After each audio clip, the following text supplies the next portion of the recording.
Shabbat Shalom, Shabbat Shalom. and welcome in 2016. Uh, Yesterday I had a conversation with one of my old friends. We went into kindergarten together, and he knew my mom and he knew my family. And this, I cannot say young man, he's my age, but he came to America before I came, and he tried basically everything, from music, from establishing himself, but goal always was money, money, money. And now he's trying himself in Hollywood. And of course, I was rebuked by him, saying that, yeah, I understand that you had a hard time, divorce, and other things, and I understand that you found the venue and you found yourself, but don't put that on your child. Let him go his own way. And when I was posed a question to that my friend and asked, do you know what the purpose of your life? Now you trying in Hollywood with all those movies you are into. But what is the purpose? Why God created you? Yeah, He gives you talent in music, and it's a gift from Him. But other than that, what is the purpose of your life?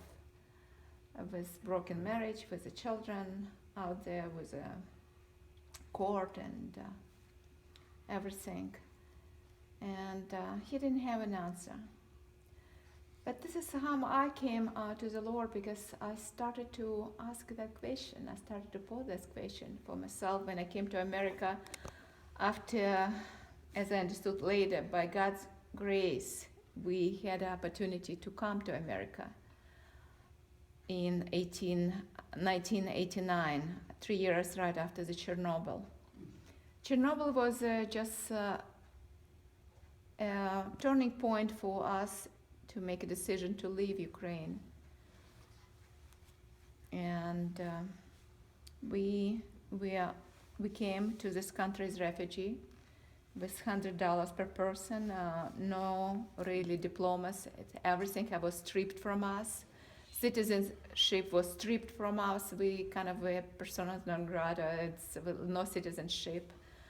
After we crossed the border in Moscow, and we just waited in Ladispoli, and we were planning to go to maybe Australia, because we were promising young family, husband, wife, my mother-in-law, and my young son, who was turning almost 3 back then.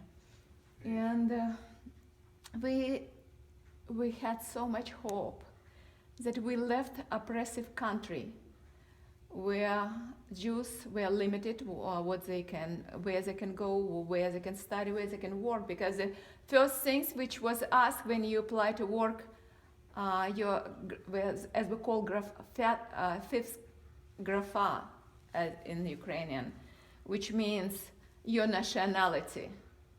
Because this is the first thing they would like to know. If you're Jew, then you had basically no chance to go to certain colleges, to certain work. They don't want to take you. And so this was like invisible flaw. And but God had His plan. Back then we didn't know that. But we, as I understood later, people prayed for us. And we got prayed in, and we got prayed into America as a young family.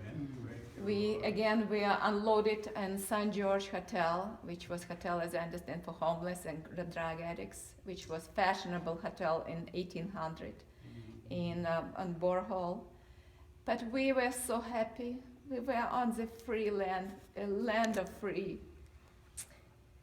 Land of free, where we had a choice, where we would like to go, what we would like to do, and what we're planning to do with our lives. And we brought our son in that land. And we had high hopes for America. And but it was a tough time. It was a testing ground. We didn't know our left hand from right. And in 3 years, I got divorced. It was a bitter divorce. It was a lot of pain and searching. I didn't have a job. I still was studying. I was in unemployment. I was started work as a bookkeeper. And Lord, well, somehow I had a favor with that Haitian lady. She was my first supervising bilingual agency, Bilance Mondes. It was the first agency where I started to work. They provided translator for the big banks. And I was working as a bookkeeper. I was a lousy bookkeeper, but she had a mercy on me. She even hired a Russian lady to help me out, to teach me things, because she understood fairly soon that I was not a bookkeeper in the past, and I wasn't. I used to do electrical engineering, and this is a background which I carried. And when I went on unemployment, after a while, because she moved her base business later on kind of in New Jersey, and I couldn't move there. So, but she was gracious to me. She was so gracious. She even brought some stuff from her office, and she's seen poverty. But my poverty was not just in material things. My main poverty was back then. It's my spiritual poverty. Amen. That's the main poverty for every person. For every person around the world. It doesn't matter which nation that person is. And we struggle because my son has terrible asthma.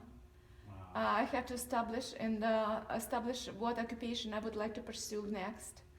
And by God's grace, I was able to go into medical field, which I'm still in, and I love it. I would love to work with people. I was able to transfer my credits, so that somehow it's helped to have a past education. But the main thing, yes, America gave me opportunity and choice and chance to change occupation and do something what I loved. Amen. But I was, at the same time, I was searching and purpose why I was born, the purpose of life. And I was going to this church, to that church, and at a certain time when I was on Staten Island church, in one church, God opened my ears. Amen. And I heard the first time, as we call gospel, and understood that there is a God who loved me.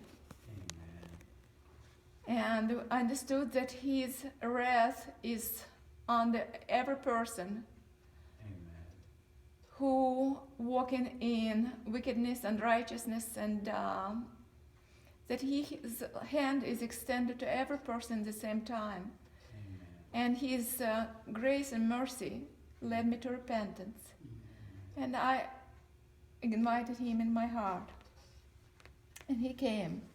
It took a while for me to understand His grace, His mercy, and His kindness.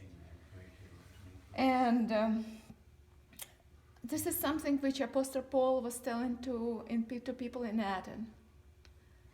When he seen so many idols, and then was this like stone to unknown God, and he told them that in the time past, the God overlooked ignorance. But now God is declaring to man that all people everywhere should repent, because He has fixed a day in which He will judge the world in righteousness through a man whom He has appointed. Amen. And this man is His Son, Amen. whom He sent into this world Yes, Lord. through the virgin birth. Amen. In the appointed time, Yes, Lord. Thank He you. suddenly walked into the temple Amen. before destruction Amen. of the second temple. Yes, Lord. And His name is Yeshua. Amen. He is a Son of God, and He is Son of David. Amen. He walked into the temple, and he has a credential. Yes. Thank you, Lord. He is Praise you. fully God and fully man, Amen. and he loved to be called the Son of Man. Amen. And you see, as the scripture saying, as Apostle Paul was saying to Ephesians church, remember that you were separate from moshiach, excluded from the commonwealth of Israel. This is what he was telling to Gentiles, to basically people in every nation. And the same, I believe, is true for the every Jewish person who didn't accept the Messiah today. Excluded from the commonwealth of Israel and strangers to the covenants of promise, having no hope and without God in this world. Amen. And this is how each of us who still didn't invite him in their life, walking today without knowing their left and from right. Amen. And that's why we are called as a believers.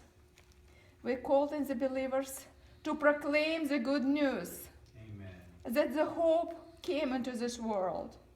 And it's still open to everybody who will call upon his name. Amen. To the Jew first, Yes. and as well to the Gentile. Amen. Thank you. Because we as a believers, it's because the Spirit of God is upon us as a believers. Amen. And because we are anointed to preach the gospel to the poor in the spirit, not material poverty we're talking about.